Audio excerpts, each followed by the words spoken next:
Vadodara cyber crime police station ખાતે digital arrest scam અંગેની ફરિયાદ દાખલ કરવામાં આવી હતી, જેમાં આરોપીએ કુરિયરમાંથી બોલતા હોવાનું ફરિયાદીને જણાવી ફરિયાદીના નામે એક કુરિયર બેંકોક જાય છે અને તે કુરિયરમાં ગેરકાનૂની વસ્તુઓ છે તેમ કહી ફરિયાદીને હેરાન પરેશાન કરી ડરાવી ધમકાવી ફરિયાદી પાસેથી અલગ અલગ બે બેંક ખાતામાંથી 32.50 લાખ ઓનલાઈન માધ્યમથી ટ્રાન્સફર કરાવ્યા હતા, જે અંગે ફરિયાદ નોંધાતા ફરિયાદના આધારે ડિજિટલ એરેસ્ટ સ્કેમમાં વડોદરા પોલીસે કુલ 4 આરોપીઓની ધરપકડ કરી છે।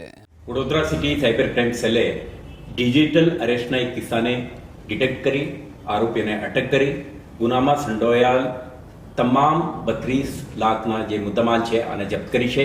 થોડા સમય પહેલા મને કુરિયર કંપનીમાંથી બોમ્બેથી એક કોલ આવેલો કે તમારા નામથી એક ડ્રગ્સ જઈ રહ્યું છે થાઈલેન્ડ, તો તમે આ કંપનીનો સંપર્ક કરો।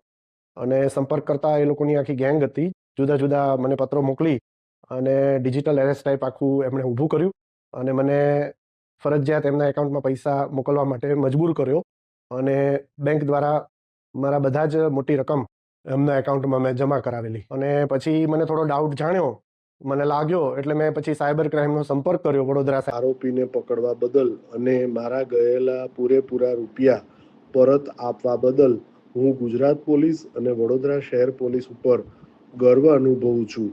આમાંથી 3 લેસન છે આપણા માટે। એક, CBI, crime branch, enforcement directorate, narcotics control bureau વગેરેના નામે કોઈ આવીને કોઈના પાસે પૈસા માંગે તો આના સાચું માનવાની કોઈ કારણ નથી। કોઈ અરેસ્ટનું વાત કરે, ડિજિટલ અરેસ્ટ માટે કાયદામાં કોઈ પણ પ્રકારની જોગવાઈ નથી અને મોબાઈલ ઇન્સ્ટ્રુમેન્ટ તમારા હાથે છે, આ કમ્યુનિકેશનનું સાધન છે, તમે આને સ્વિચ ઓફ કરી શકશો તરત જ અને નંબરને બ્લોક કરીને સાયબર ક્રાઇમ પોલીસ સ્ટેશનને ઇન્ફોર્મ કરો તો આરોપી સુધી પહોંચવાની આપણે સફળતા મળશે।